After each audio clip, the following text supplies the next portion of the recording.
بسم اللہ الرحمن الرحیم۔ ترجمہ: اللہ کے نام سے شروع جو نہایت مہربان رحمت والا ہے۔ وَإِذْ قُلْنَا لِلْمَلَائِكَةِ اسْجُدُوا لِآدَمَ فَسَجَدُوا إِلَّا إِبْلِيسَ أَبَى وَاسْتَكْبَرَ وَكَانَ مِنَ الْكَافِرِينَ۔ ترجمہ: اور یاد کرو جب ہم نے فرشتوں کو حکم دیا کہ آدم کو سجدہ کرو تو ابلیس کے علاوہ سب نے سجدہ کیا، اس نے انکار کیا اور تکبر کیا اور کافر ہو گیا۔ اللہ تعالیٰ نے آگے ارشاد فرمایا وَإِذْ قُلْنَا لِلْمَلَائِكَةِ اسْجُدُوا لِآدَمَ فَسَجَدُوا إِلَّا إِبْلِيسَ، اور یاد کیجئے کہ جب ہم نے فرشتوں سے کہا کہ تم آدم علیہ السلام کو سجدہ کرو تو ان سب نے سجدہ کیا سوائے ابلیس کے۔ ابا واستکبر وکان من الکافرین، اس نے انکار کیا، تکبر کیا اور کفر کرنے والوں میں سے ہو گیا۔ تو اس میں ایک تو وضاحت طلب بات یہ ہے کہ اللہ تبارک و تعالیٰ نے خود بیان فرمایا وَإِذْ قُلْنَا لِلْمَلَائِكَةِ اسْجُدُوا لِآدَمَ، اور جب یاد کیجئے ہم نے فرشتوں سے کہا کہ وہ آدم علیہ السلام کو سجدہ کریں، تو اب معاملہ یہ ہے کہ ابلیس جو شیطان کا نام ہے، شیطان کا لقب ہے، یہ جن تھا، یہ تو فرشتہ تھا ہی نہیں۔ تو اب یہاں ایک مختصر سا اعتراض پیدا ہو سکتا ہے، وسوسہ آ سکتا ہے کہ جب اللہ تبارک و تعالیٰ نے شیطان کو حکم ہی نہیں دیا بلکہ یہ حکم تو فرشتوں کو تھا، اب فرشتوں نے تو سجدہ کیا تھا، جب شیطان کو حکم ہی نہیں تھا تو اس کا سجدہ نہ کرنا اس کے لیے قابل گرفت کیوں بنا؟ اس کا جواب یہ ہے کہ جیسے آپ کو پہلے ہم نے پروگرام میں عرض کیا تھا کہ اللہ تبارک و تعالیٰ نے پہلے جنوں کو پیدا فرمایا، انہیں دنیا میں تصرف کی طاقت و قدرت عطا فرمائی، پھر جب ان میں سرکشی بڑھی تو اللہ تعالیٰ نے ان کو فرشتوں کے ذریعے ہلاک کروایا، کثیر ہلاک ہوئے، کچھ پہاڑوں وغیرہ میں اور جنگلوں میں بھاگ کر اپنی جان بچانے میں کامیاب ہوئے اللہ کے حکم سے ہی، لیکن ابلیس ان میں شامل نہیں تھا اور یہ کثرت سے عبادت کیا کرتا تھا، لہٰذا اللہ تعالیٰ نے اسے فرشتوں کے ساتھ رہنے کی اجازت مرحمت فرمائی۔ تو چونکہ یہ فرشتوں کے ساتھ ہی رہا کرتا تھا، اس لیے اگرچہ حکم بظاہر فرشتوں کے لیے ہے، نام فرشتوں کا ذکر کیا گیا، لیکن چونکہ شیطان ان کے ساتھ شامل تھا لہٰذا یہ حکم شیطان کو بھی شامل ہوا، اور اس کی دلیل اسی آیت میں ہے کہ ابا واستکبر وکان من الکافرین، اگر شیطان کو یہ حکم شامل نہ ہوتا تو اس کا انکار کرنا، اس کا تکبر کرنا کفر کا سبب کبھی بھی نہ بنتا۔ اب یہ ملائکہ، ملک کی جمع ہے، فرشتے وہ کہتے ہیں، جمع ملائکہ ہے، تو یہ کون ہوتے ہیں اس کے بارے میں انشاءاللہ مناسب وقت پہ کلام کریں گے۔ پہلے ایک یہ بات یاد رکھیے کہ یہ سجدہ کس وقت کروایا گیا تھا۔ تو سورہ حجر آیت نمبر 29 میں اللہ تبارک و تعالیٰ نے خود یہ واضح فرمایا کہ جب آدم علیہ السلام کو پیدا فرمایا گیا تو فوراً ہی یہ سجدے کا معاملہ ہوا تھا، لہذا ارشاد ہوتا ہے فَإِذَا سَوَّيْتُهُ، پس جب میں اسے یعنی آدم علیہ السلام کو مکمل بنا چکوں، وَنَفَخْتُ فِيهِ مِن رُوحِي، اور اس میں اپنی پسندیدہ روح پھونک دوں، فَقَعُوا لَهُ سَاجِدِينَ، تو تم اس کے لیے سجدہ کرتے ہوئے گر جانا۔ تو معلوم ہوا کہ جیسے ہی آدم علیہ السلام کو بنایا گیا، ملائکہ کو سجدہ کرنے کا حکم دے دیا گیا۔ اور یہ بھی یاد رکھیے کہ یہ سجدہ تعظیمی تھا۔ سجدے دو طرح کے ہوتے ہیں، ایک سجدہ عبادت ہوتا ہے، ایک سجدہ تعظیمی ہوتا ہے۔ سجدہ عبادت وہ کہ جو کسی کو معبود سمجھ کر،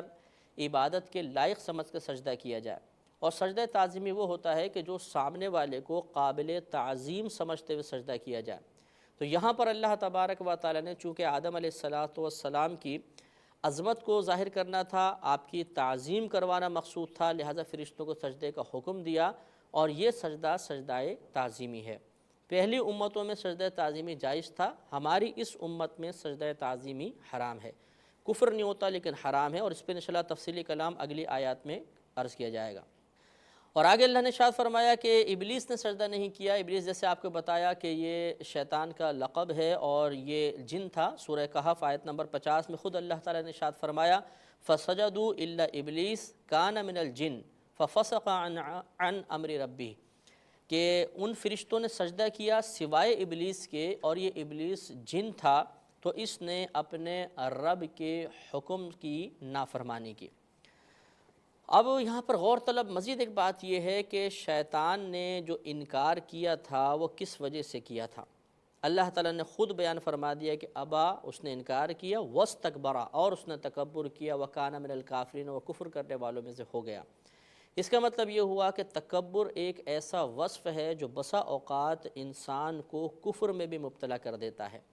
لہٰذا اس کی حقیقت جاننا ہر مسلمان کے لیے بہت ضروری ہے۔ تو یاد رکھیے کہ تکبر کا مطلب یہ ہوتا ہے کہ انسان کسی بھی خوبی، کسی بھی وصف کی وجہ سے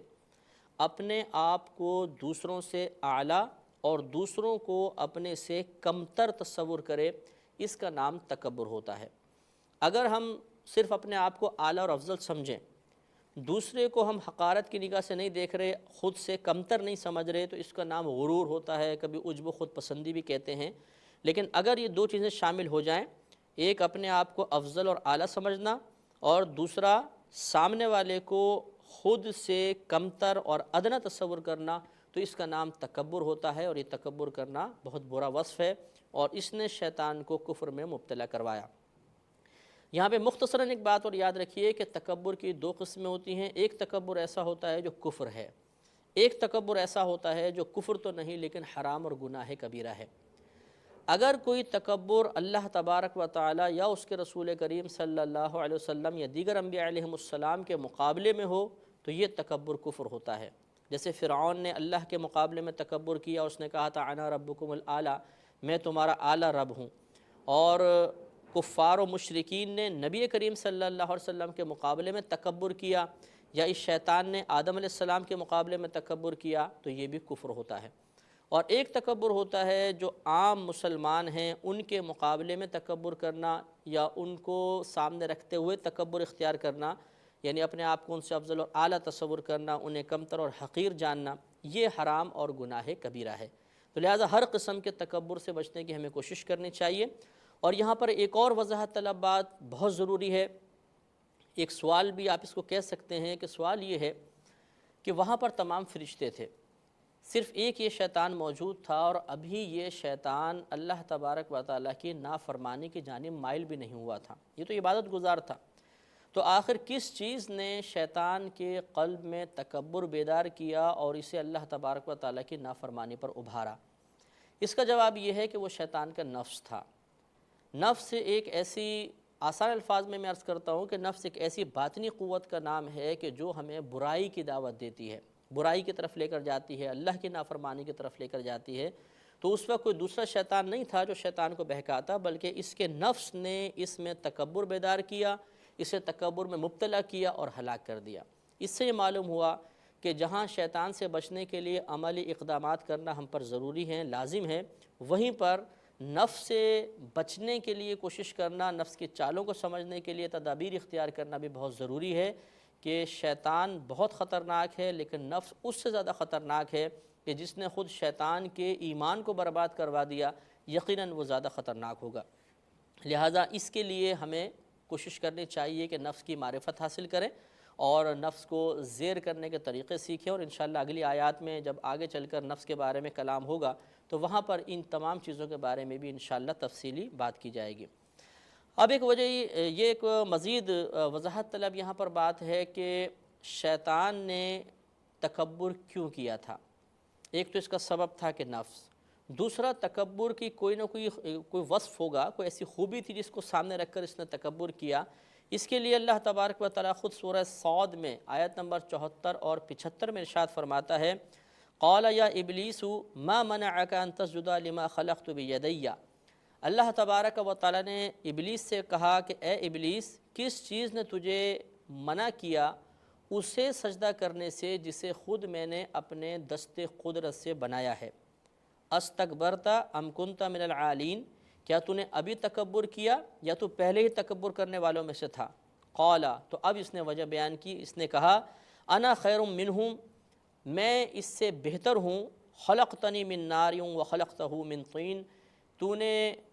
مجھے آگ سے پیدا کیا ہے اور تو نے آدم علیہ السلام کو مٹی سے پیدا کیا ہے۔ گویا کہ اس نے اپنی افضلیت کی دلیل پیش کی کہ میں چونکہ آگ سے پیدا کیا گیا ہوں، آدم علیہ السلام کو مٹی سے پیدا کیا گیا ہے، اور آگ مٹی سے افضل ہوتی ہے، لہٰذا میں آدم علیہ السلام سے افضل ہوں۔ لیکن یہاں پر صحیح بات یہ ہے کہ جب انسان کے قلب میں تکبر بیدار ہوتا ہے تو اس کے فہم کی قوت کم ہو جاتی ہے۔ یہی شیطان کے ساتھ ہوا، اس نے ایک غلط دلیل پیش کی، اس کی دلیل کا بطلان اس طرح ظاہر ہوگا کہ یاد رکھیں کہ جو چیز غالب آتی ہے وہ افضل ہوتا ہے، اور جو چیز مغلوب ہو جاتی ہے وہ ادنا ہوتی ہے۔ جیسے مثال کے طور پر ایک مثال عرض کر رہا ہوں کہ مثلا دو پہلوان لڑتے ہیں تو جو دوسرے کو پچھاڑ دیتا ہے یہ غالب کہلائے گا اور افضل کہلائے گا، اور جو پچھڑ گیا، جو مطلب میچ ہار جاتا ہے، ہم اسے کہتے ہیں یہ مغلوب ہے اور یہ ادنا شخص ہے۔ تو اب ہمیں یہ دیکھنا ہوگا کہ آگ اور مٹی میں سے کون سی شے افضل ہے اور کون سی مفضول۔ تو غور و تفکر کیا جائے تو مٹی غالب آتی ہے، آگ غالب نہیں آتی۔ مثال کے طور پر آپ کسی برتن میں مٹی رکھیں، نیچے سے آگ جلا دیں، یہ آگ مٹی کو نہیں پگھلا سکے گی، لیکن جلتی ہوئی آگ پر اگر آپ مٹی ڈال دیں تو یہ مٹی اس آگ کو بجھا دے گی۔ اس سے معلوم ہوا کہ مٹی آگ پر غالب آتی ہے، آگ مٹی پر غالب نہیں آتی، اور جو چیز غالب آتی ہے وہ افضل ہوتی ہے، جو مغلوب ہو جاتی ہے مفضول ہوتی ہے۔ لہٰذا معلوم ہوا کہ آدم علیہ السلام افضل تھے، اگرچہ آپ کو مٹی سے پیدا کیا گیا، اور شیطان کو اگرچہ آگ سے پیدا کیا گیا لیکن یہ مفضول تھا۔ تو اس نے اس دلیل کو بیان کر کے خود اپنی کم فہمی کا ثبوت دیا اور ہلاک و برباد ہو گیا۔ آخری یہاں پر ایک بات کہ دیکھیں، اللہ تبارک و تعالیٰ کی توحید کا اقرار کرنا ہر مسلمان پر لازم ہے، اس کا کوئی انکار نہیں کر سکتا، اقرار بھی کرنا ہوگا، توحید کا قائل بھی ہونا ہوگا، لیکن اس کے ساتھ ساتھ تعظیم نبی بہت ضروری ہے۔ یہ آیت ہمیں یہی بتا رہی ہے کہ وہ توحید کا اقرار جو تعظیم نبی سے خالی ہو، بارگاہ الہی میں معتبر نہیں ہے، بلکہ اس اقرار توحید کے باوجود بھی انسان کفر میں مبتلا ہو سکتا ہے۔ شیطان نے اللہ تعالیٰ کی توحید کا انکار نہیں کیا تھا، وہ اللہ تعالیٰ کے معبود ہونے کا منکر نہیں تھا، لیکن اس نے آدم علیہ السلام کی تعظیم نہیں کی، اللہ تعالیٰ کے اس تعظیم نبی کے حکم کو ٹال دیا، لہذا ہلاک و برباد ہو گیا۔ لہذا ہمیں بھی کوشش کرنی چاہیے کہ اللہ تبارک و تعالیٰ کی اطاعت کریں، اس کے احکامات کو پورا کریں، اور کسی بھی نبی کی تعظیم میں کسی قسم کی کوتاہی کے مرتکب نہ ہوں، کہ ہو سکتا ہے کہ یہ کوتاہی ہمیں شیطان کی مثل کفر میں مبتلا کروا دے۔ اب چونکہ ہمارے پروگرام کا وقت ختم ہو چکا ہے تو انشاءاللہ کل اگلی آیات کے ساتھ دوبارہ آپ کی خدمت میں حاضری کا شرف حاصل ہوگا۔ وآخر دعوانا ان الحمد للہ رب العالمین۔